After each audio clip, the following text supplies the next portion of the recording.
សូមស្វាគមន៍មកកាន់រឿងប្រឡំលោកបុរាណស្រមោលអភិជន Shadow of the Elite តួអង្គសំខាន់ក្នុងរឿងមានវិពុលជាបុរសកំសត់អ្នកប្រាជ្ញវ័យក្មេងដែលមានចំណេះដឹងជ្រៅច្រាស់ប៉ុន្តែមានជីវភាពក្រីក្រនិងមានចិត្តអត់ធ្មត់ខ្ពស់ស្រីនាជានារីទន់ភ្លន់កូនស្រីច្បងរបស់អភិជនដែលមានសម្រស់ឆើតឆាយចរិតឆ្មើងឆ្មៃប៉ុន្តែមានចិត្តទន់ភ្លន់លាក់ក្នុងខ្លួនឧកញ៉ាធម្មរាជជាឪពុកចិត្តរឹងអភិជនជាន់ខ្ពស់ដែលប្រកាន់វណ្ណៈយ៉ាងតឹងរឹងនិងជាឪពុកដែលមានអំណាចដាច់ខាតក្នុងគ្រួសារនាងមាលាជានារីញាក់បម្រើដ៏មានភក្ដីភាពដែលដឹងរាល់អាថាកំបាំងនិងជាអ្នកជួយសម្របសម្រួលក្នុងភូមិគ្រឹះសូមអញ្ជើញសន្តាប់និងទស្សនាដោយមេត្រីមេឃស្រទុំនៃរសៀលមួយវិបុលបានឈានជើងចូលក្នុងភូមិគ្រឹះស្កឹមស្កៃរបស់ឧកញ៉ាធម្មរាជដោយក្តីបារម្ភខ្យល់ត្រជាក់បក់មកប៉ះកាយហាក់ដាស់អារម្មណ៍ឲ្យដឹងពីភាពខុសប្លែកគ្នារវាងឋានៈនិងវណ្ណៈស្រីនាអង្គុយលើកៅអីឈើគ្រូញងដោយរឹកពៀឆ្មាញ់ឆ្មៃភ្នែកសម្លឹងមើលអ្នកគ្រូថ្មីដោយការរើសអើងជាទីបំផុតសម្រស់ដ៏ផូរផង់របស់នាងមិនអាចបិទបាំងនៅពាក្យសម្ដីដ៏មុតស្រួយដែលត្រៀមនឹងវាស់ស្ទង់សមត្ថភាពវិបុលឡើយពន្លឺថ្ងៃចេះមកលើគំនរអក្សរសាស្ត្រដែលរាយប៉ាយលើតុបង្ហាញពីចំណុចចាប់ផ្ដើមនៃទំនាក់ទំនងដ៏តានតឹងកែវភ្នែកទាំងពីរគូបានប្រសពគ្នាជាសញ្ញានៃការតស៊ូផ្នែកមនោសញ្ចេតនាដែលនឹងកើតឡើងមេរៀនដំបូងបានចាប់ផ្ដើមដោយការសាកលំបំចំណេះដ៏តឹងតែងពីសំណាក់ស្រីនានាងសួរដេញដោលរកនៃក្នុងកំណាព្យបុរាណក្នុងបំណងចង់ឲ្យវិពុលទាល់ប្រាជ្ញានិងខ្មាស់អៀននៅចំពោះមុខនាងវិពុលឆ្លើយតបដោយសំឡេងស្រទន់តែរឹងមាំបកស្រាយអត្ថន័យនៃសេចក្តីស្រឡាញ់និងភាពអត់ធ្មត់តាមរយៈអក្សរសាស្ត្រចម្លើយរបស់គេធ្វើឲ្យស្រីនាស្ងប់ស្ងៀមមួយរំពេចព្រោះនាងមិនដែលធ្លាប់ឮការពន្យល់ដ៏ជ្រាលជ្រៅបែបនេះពីមុនមកម៉ាឡាដែលឈរនៅក្បែរនោះលួចញញឹមដោយក្តីពេញចិត្តចំពោះភាពឆ្លាតវៃរបស់គ្រូកំសត់ម្នាក់នេះបរិយាកាសនៅក្នុងបន្ទប់រៀនប្រែជាមានភាពកក់ក្ដៅបន្តិចម្ដងបើទោះបីជាមានភាពឆ្មាងឆ្មៃខិនចែកក៏ដោយនៅក្នុងបណ្ណាល័យដ៏ស្ងប់ស្ងាត់វិពុលកំពុងរៀបចំសៀវភៅចាស់ដែលដាមដោយធូលីដីស្រីណាតដើរចូលមកយឺតក្នុងចេតនានឹងបង្កជម្លោះជាថ្មីប៉ុន្តែនាងបែរជាឃើញភាពហ្មត់ចត់របស់គេទៅវិញខណៈពេលដែលឈោងចាប់សៀវភៅជាមួយគ្នាដៃរបស់ពួកគេបានប៉ះគ្នាដោយអចេតនាដែលធ្វើឲ្យបេះដូងទាំងពីរលោតញាប់ស្រីណាតដកដៃចេញភ្លាមមុខឡើងក្រហមដោយក្តីអៀនខ្មាស់ដែលនាងព្យាយាមលាក់បាំងភាពស្ងៀមស្ងាត់ក្នុងបណ្ណាល័យបានคล้ายជាសាក្សីនៃអារម្មណ៍ប្លែកថ្មីដែលកំពុងតែរីកដុះដាលក្នុងចិត្តនារីអភិជនវិពុលដឹងខ្លួនថាគេមិនគួរបណ្ដោយចិត្តឲ្យទៅលើរបស់ខ្ពស់ឡើយពន្លឺព្រះច័ន្ទរះត្រាចេះត្រាចុងពីលើសួនច្បារដែលពោពេញដោយផ្ការំដួលវិពុលអង្គុយសរសេរគំនាបម្នាក់ឯងស្រីនាបាងដាវមកចិត្តហើយសួរនាំដោយសំឡេងទន់ភ្លន់ជាងមុនដែលខកពីសពដងគេបានសូត្រគំនាបរៀបរាប់ពីព្រះច័ន្ទដែលនៅឆ្ងាយមិនអាចឈោងចាប់បាន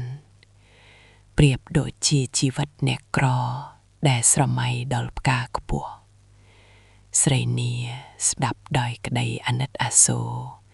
និងមានអារម្មណ៍ថាខ្លួននាងផ្ទាល់ក៏ជាប់ឃុំក្នុងរនាំងមាសដែរពាក្យសម្ដីដែលធ្លាប់តែមុតស្រួច แปรជាពាក្យសន្ទនាដ៏មានន័យរវាងព្រលឹងពីរដែលកំពុងស្វែងរកសេរីភាពស្រមោលនៃភាពឆ្មើងឆ្មៃចាប់ដាមរលាយបាត់ទៅក្នុងភាពងងឹតនៃរាត្រីឧញ្ញាធម្មរេតចាប់ផ្ដើមសង្កេតឃើញភាពប្រែប្រួលរបស់កូនស្រីនិងការស្និទ្ធស្នាលហួសហេតុជាមួយអ្នកគ្រូក្រីក្រលោកបានកោះហៅវិបុលមកសួរនាំក្នុងបន្ទប់ទទួលភ្ញៀវដ៏ធំស្កឹមស្កៃដើម្បីដាក់សម្ពាធពាក្យសម្ដីមាក់ងាយអំពីឋានៈនិងពូជអម្បូរត្រូវបានបាញ់ឆ្ពោះទៅរកវិបុលហាក់ដូចជាព្រួញដ៏មុតស្រួច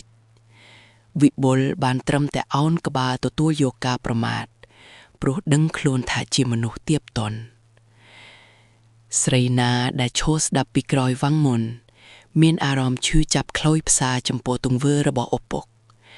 ទឹកភ្នែកដំបូងរបស់នាងបានហូរស្រក់ចុះមកដោយសារតែក្តីអាណិតចំពោះបុរសដែលខ្លួនធ្លាប់មើលងាយមេឃស្រាប់តែមានភ្លៀងផ្គួរយ៉ាងខ្លាំងខណៈពេលដារវិបុលកំពុងធ្វើដំណើរត្រឡប់ទៅផ្ទះវិញស្រីនីបានរត់ចេញមកហៅគេឲ្យចូលជ្រោះភ្លៀងក្នុងសាលាសំណាក់តូចមួយក្នុងសួន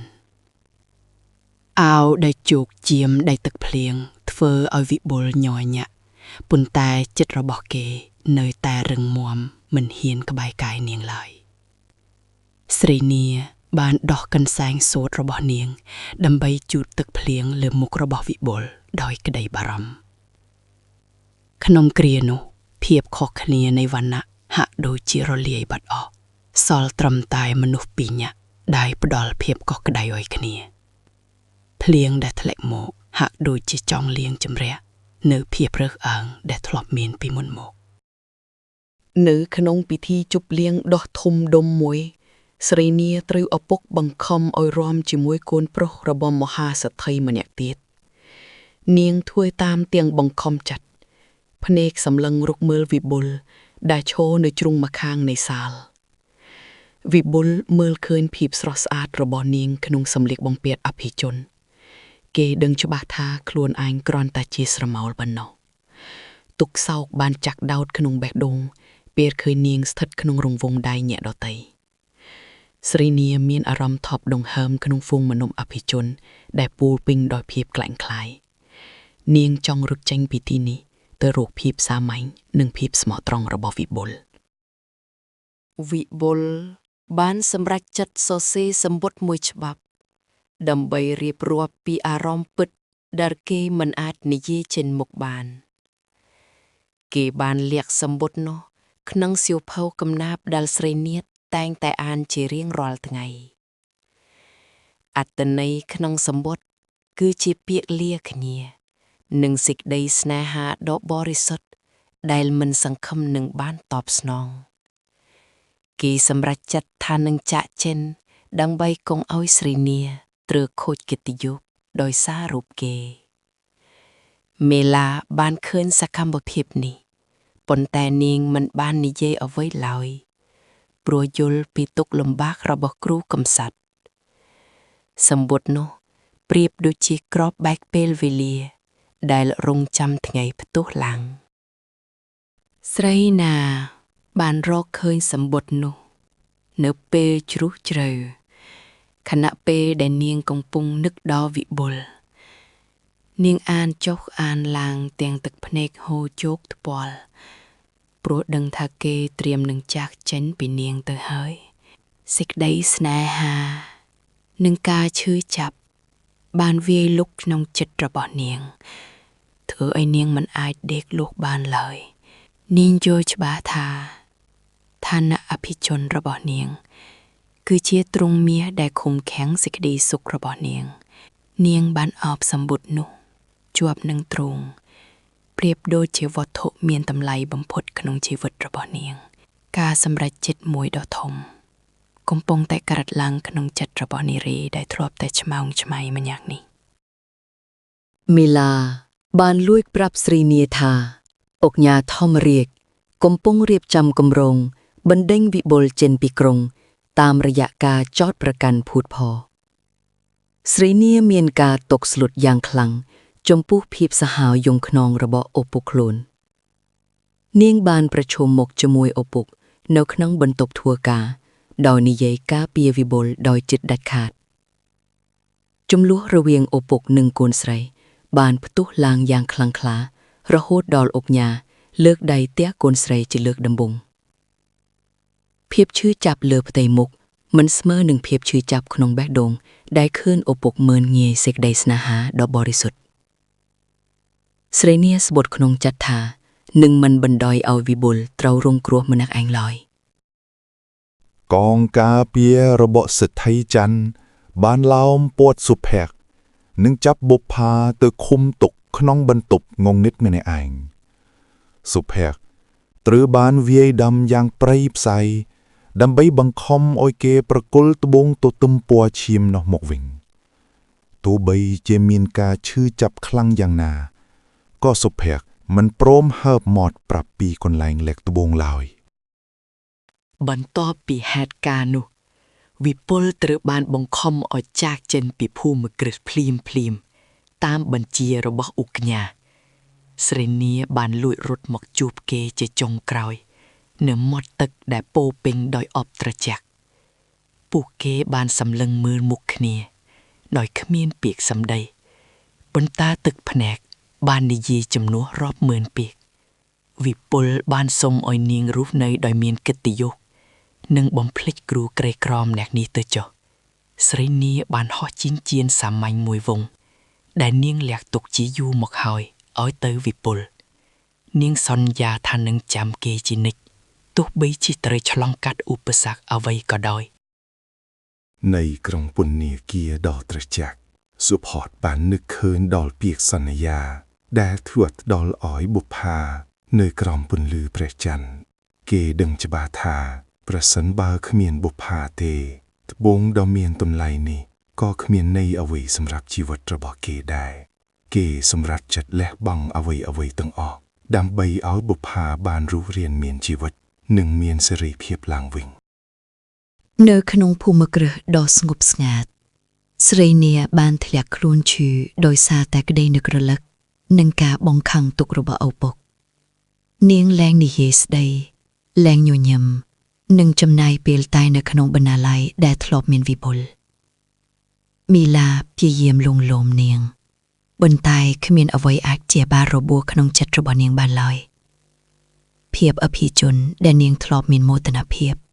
ឥឡូវនេះព្រីបុទីទេវតាដែលរត់រូតសេរីភាពរបស់នាងបានលួចអានស្នាដៃនិពន្ធរបស់វិបុលដែលចុះក្នុងកាសែតហើយនាងដឹងច្បាស់ថាពាក្យពេចន៍ទាំងនោះគឺសរសេរសម្រាប់នាងក្តីសង្ឃឹមតិចតួចបានឆាបឆេរឡើងវិញក្នុងចិត្តដែលជិតរលត់ឧកញ៉ាធម្មរាជចាប់ផ្ដើមមានអារម្មណ៍វិបដិសាយពេលឃើញកូនស្រីម្នាក់គត់កំពុងតែស្រពោនដូចផ្កាខ្វះទឹកលោកដឹងខ្លួនថា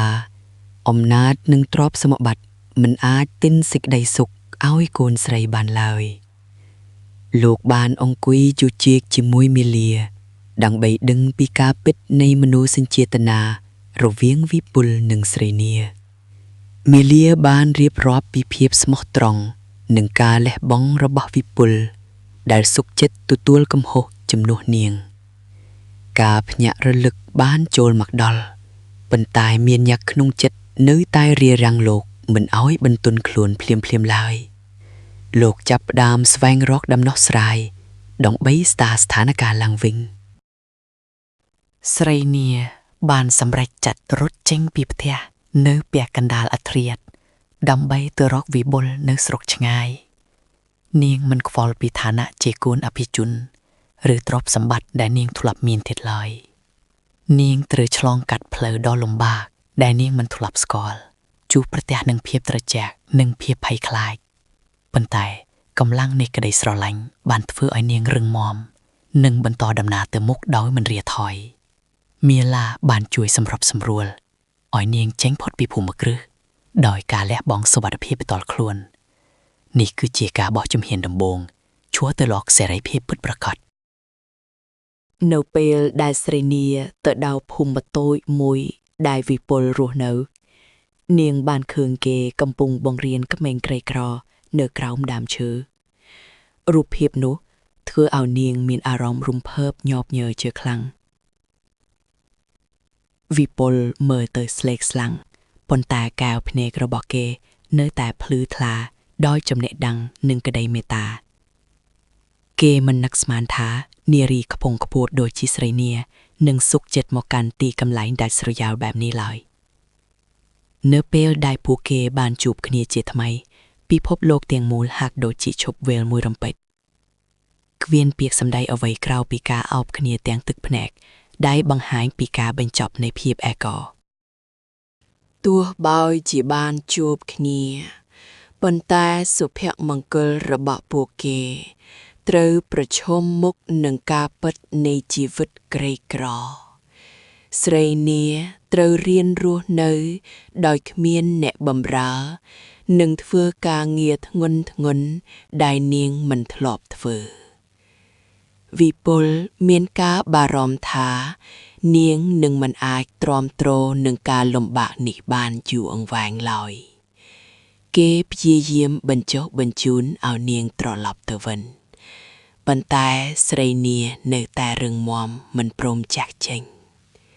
សេចក្តីស្នេហារបស់ពួកគេត្រូវបានសាកលបដោយភាពអត់ឃ្លាននិងការមាក់ងាយពីអ្នកភូមិមួយចំនួនប៉ុន្តែពួកគេមានគ្នាទៅវិញទៅមកជាកម្លាំងចិត្តដ៏អស្ចារ្យនៅពេលដែលពន្លឺថ្ងៃរះឡើងវិញសុភ័ក្របានដឹងខ្លួននិងប្រទះឃើញបុប្ផាដេកសន្លប់នៅក្បែរនោះយ៉ាងអណោចអធមគេបានស្ទុះទៅបីនាងក្នុងរង្វង់ដៃទាំងទឹកភ្នែកហូរជោកថ្ពួលរួចស្រែកហៅឈ្មោះនាងយ៉ាងខ្លាំងបុប្ផាបានបើកភ្នែកសម្លឹងមើលមុខសុភ័ក្រជាលើកចុងក្រោយដោយស្នាមញញឹមដ៏ទន់ភ្លន់បំផុតរឿងរ៉ាវបានបញ្ចប់ដោយក្តីរំភើបញាប់ញ័រនៅក្នុងពិធីអាពាហ៍ពិពាហ៍ដ៏សាមញ្ញតែមានន័យបំផុតស្រីនានិងវិពុលបានក្លាយជាសញ្ញាសម្គាល់នៃជ័យជំនះលើរបាំងវណ្ណៈក្នុងសង្គមភូមិគ្រឹះដែលធ្លាប់តែត្រជាក់ស្រប៉ាប់ស្រពោនឥឡូវនេះពោពេញដោយសំឡេងសើចកកាយនិងចំណេះដឹងស្រមោលនៃភាពឆ្មើងឆ្មៃត្រូវបានជំនួសដោយពន្លឺនៃសេចក្តីសុពន្ធនិងការយោគយល់ទោះបីជាត្រូវឆ្លងកាត់ការឈឺចាប់និងការបែកបាក់យ៉ាងណាក៏ដោយប៉ុន្តែស្នេហាបែបអក្សរសាស្ត្រនេះនឹងនៅតែដក់ជាប់ក្នុងបេះដូងអ្នកអានជានិច្ចសេចក្តីស្នេហាពិតគឺការធ្វើតម្លៃឲ្យគ្នាទៅវិញទៅមកលើសពីសម្បុកក្រៅ